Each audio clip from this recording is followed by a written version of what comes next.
This is solutions video number 3. By the end of this video, you should be able to calculate the boiling and melting point of a solution. To do this video, you should have your solutions video number 3 worksheet, a pencil, and a periodic table. To begin with, there's going to be a formula that you use to calculate boiling points and melting points. And they both have the same general formula, and it's written as the following. The delta T part here stands for the change in temperature.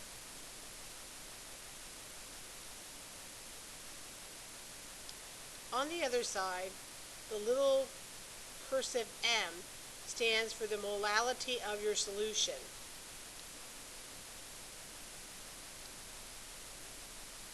We have two new constants that we haven't had in the past. The K value here is a constant, and it's either going to be your molal freezing point depression constant or your molal boiling point elevation constant. All this means is that you have one constant to find your freezing point, and since freezing points go down, it's going to show you the depression, and we're dealing in molality, which is abbreviated molal, or boiling points go up, or elevation, and once again we're dealing in terms of molality. Now every solvent will have its own constants. For water, for example, the K sub B, which is your boiling point elevation constant, is 0.512 degrees Celsius per molal, and the freezing point depression constant is negative 1.86 degrees Celsius per molal. But both of these will be given to you, and if you had a different solvent, it will be given to you. Now what you should notice is that this is given to you in terms of the solvent, because any kind of colligative property depends on the concentration of your solute particles, but you don't actually care what the identity is of that solute particle. The last is your I, and the I is what we call the Van 't Hoff factor. This is something that you need to calculate to show how many ion particles will be floating around in your solution. This is going to be important for anything that is ionic. Ionic meaning that it will have a metal and a nonmetal, or it will have polyatomic ions in it. If that's the case, it will split up into ions in solution because it is an electrolyte, and as a result, you'll have to figure out what the Van 't Hoff factor is. Let's practice finding Van 't Hoff factors. I guess it doesn't want me to do the T or the E right now.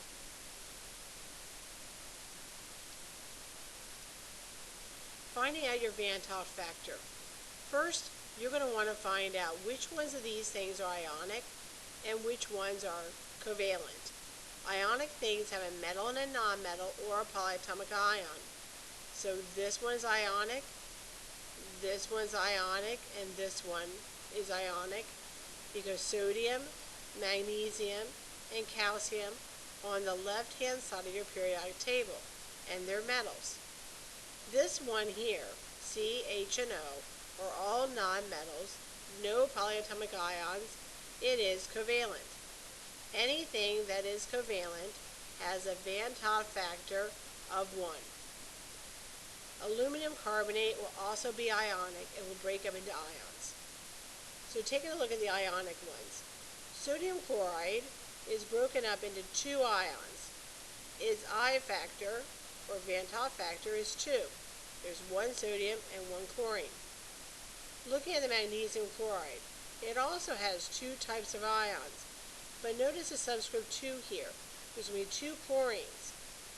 As a result, magnesium chloride will have a Van 't Hoff factor of 3. Now you try the next 2 on your own, and then start the video and check your work.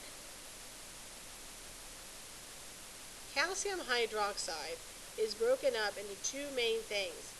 Hydroxide is a polyatomic ion. There are 2 of these ions, plus a calcium.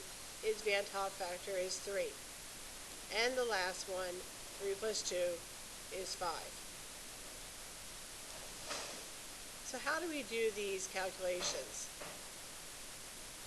This is an example problem. A student prepares a 1.5 mole solution using sodium hydroxide and water. What is the boiling point and freezing point of this solution? First, water is going to be our solvent, and sodium hydroxide will be our solute. Water will always be our solvent in these problems unless told otherwise. We want to start off with our formula. Delta T equals KIM. And we're going to want to use our two constants. So starting with the boiling point, our change in temperature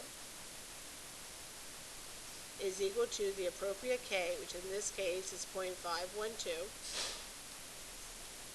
times by I. Sodium hydroxide has an I factor of 2. 1 sodium, 1 hydroxide. Then the M, the molality, which we said was 1.5.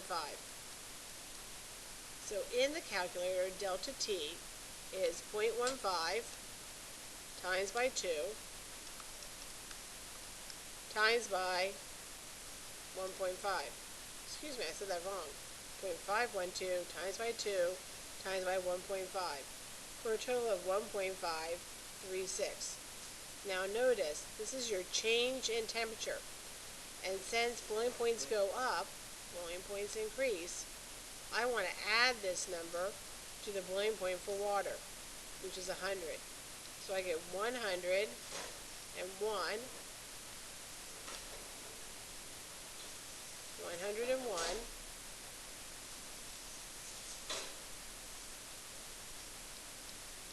.536 for my new boiling point. Let's take a look at the freezing point.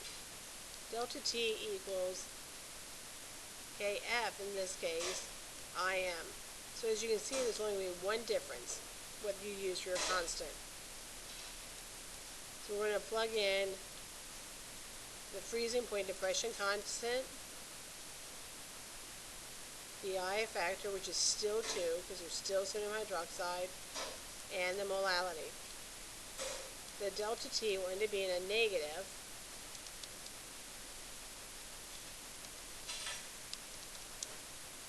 5.58 degrees Celsius. Now we said freezing points go down. So this has a negative sign because we want to go down. The freezing point for water is 0 degrees. So 0 plus our negative 5.58 gives us a negative 5.58 degrees Celsius freezing point. And those are our two answers.